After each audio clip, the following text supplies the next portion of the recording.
Good morning students. इस video के अंतर्गत हम लोग मुहावरों के अनुवाद के विषय में जानकारी प्राप्त करें। हिंदी और उर्दू में जो मुहावरे दिए जाते हैं, जो इडियम्स दिए जाते हैं, उनका अंग्रेजी में कुछ मुहावरों का तो आसानी से अनुवाद हो जाता है, लेकिन चूंकि हिंदी और उर्दू के नियम अलग हैं, शब्दों का भाव अलग है, अंग्रेजी का रूल अलग है, उसका भाव अलग है, तो इसलिए बहुत सारे ऐसे वाक्य आते हैं जिसे अंग्रेजी बनाने में कठिनाई उत्पन्न होती है। इसलिए पहले हिंदी में दिए गए बात को समझ लेना चाहिए कि उसका भाव क्या है, उसका अर्थ क्या है, और तब उसके अनुरूप अंग्रेजी के शब्दों का प्रयोग करना चाहिए। यहाँ पर कुछ मुहावरों का अनुवाद दिया गया है। नंबर 6 से शुरू है। 1 से 5 तक पहले वाले वीडियोस के अंतर्गत दिखाए जा चुके हैं और इसके संबंध में बहुत सारी जानकारियां दी गई हैं।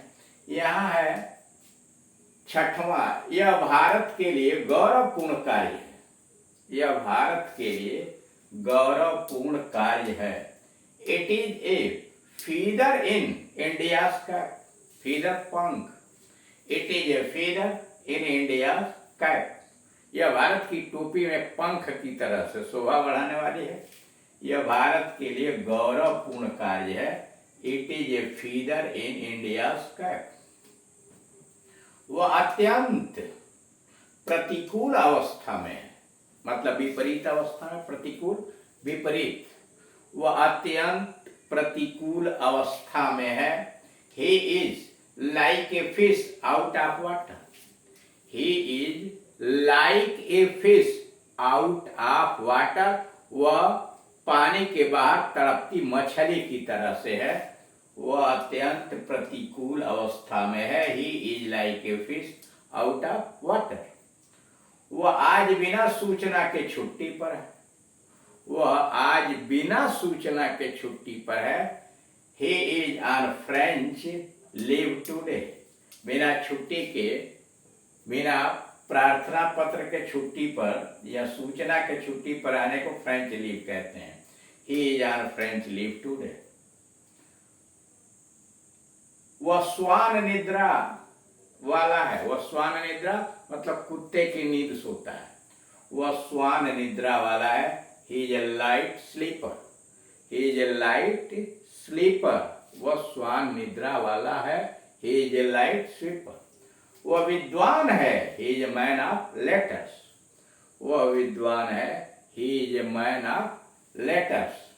वह तुच्छ व्यक्ति है। He is a man of straw. वह तुच्छ व्यक्ति है, वह तो छोटा आदमी है। He is a man of straw. वह ऐन मौके पर पहुंचा। वह ऐन मौके पर पहुंचा। he reached in the nick of time. he reached in the nick of time. मीठी जुबान सफलता की कुंजी है।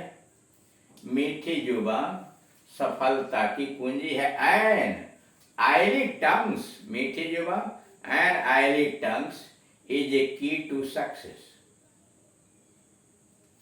एन आईली टंग्स इज ए की टू सक्सेस। यह मामला अभी भी अनिश्चित है। यह मामला अभी भी अनिश्चित है। दिस इशू मामला is still an open question. यह मामला अभी भी अनिश्चित है। This issue is still an open question. यह भेद सबको मालूम है। यह भेद सबको मालूम है। It is an open secret. यह भेद सबको मालूम है। It is an open secret. उसे पत्नी के शासन में रहना पड़ता है। उसे पत्नी के शासन में रहना पड़ता है। He has to live under petticoat government. उसे पत्नी के शासन में रहना पड़ता है। He has to live under petticoat government. उसे अपने निर्णय के पक्ष और विपक्ष के विषय में सोचना है। उसे अपने निर्णय के पक्ष और विपक्ष के विषय में सोचना है। He should consider, he should consider pros and cons, he should consider pros and cons of his decision, he should consider the pros and cons of his decision. वह एक झक्की सनकी आदमी है, वह एक झक्की या सनकी आदमी है, he is a queer fish, वह एक सनकी आदमी है, झक्की आदमी है, he is a queer fish. यह फिल्म छोटे छोटे लोगों के लिए है, यह फिल्म छोटे छोटे लोगों के लिए है. This film is meant for riffraff, this film is meant for riffraff. यह अत्यंत अविश्वसनीय व्यक्ति है, वह अत्यंत अविश्वसनीय व्यक्ति है. He is A broken read, टूटा हुआ सरकंडा. वह अत्यंत अविश्वसनीय व्यक्ति है. He is A broken read. वह उभय संकट में है, वह उभय संकट में है. He is between the devil and the sea, वह उभय संकट में है. He is between the evil and the sea, he is between the evil devil and the sea. अथवा he is between Scylla and Charybdis, he is between Scylla and Charybdis. मतलब लटका हुआ, परेशान, वह हैरान है, यानी क्षुब्ध है. he is in a dilemma, उसी का ये ट्रांसलेशन अलग अलग है. डिलेमा दुविधा, in a fix, he is in a dilemma या he is in a fix. वह दुविधा में है या हैरान है, क्षुब्ध है, परेशान है, लटका हुआ है, जो समझ लीजिए. he is on the horns of dilemma, वह दुविधा के सींग पर सवार है. he is on the horns of dilemma, मतलब वह उभय संकट में है. 22वां, वह इस हाल में वह डंगा और खुरदुरा सा लगता है. वह इस हाल में बेढंगा और खुरदुरा सा लगता है. इन दिस हाल, वह इस हाल में. he looks like a bull in a china shop, in this hall he looks like a bull in a china shop. 23वां, वह छिपा हुआ दुश्मन है.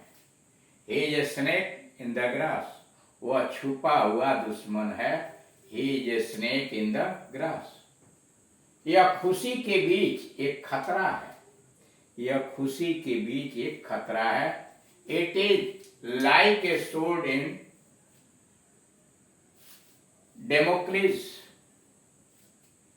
it is like a sword in Damocles, यह सिर पर लटकती तलवार की तरह. यह खुशी के बीच एक खतरा है. it is like a sword in Damocles, यह सिर पर लटकती तलवार की तरह. 25, बहुत से उम्मीदवार उचित योग्यता के अनुरूप हैं. बहुत से उम्मीदवार उचित योग्यता के अनुरूप हैं. मोस्ट ऑफ द कैंडिडेट्स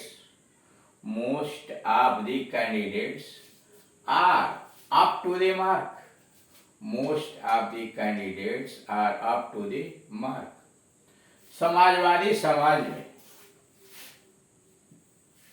उच्च वर्ग का कोई स्थान नहीं है.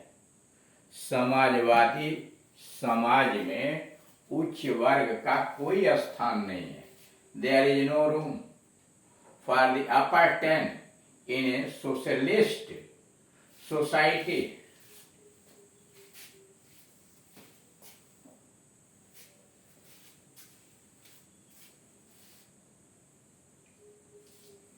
इट इज नो रूम, कोई जगह नहीं है. It is no room for the upper 10 in a socialist society.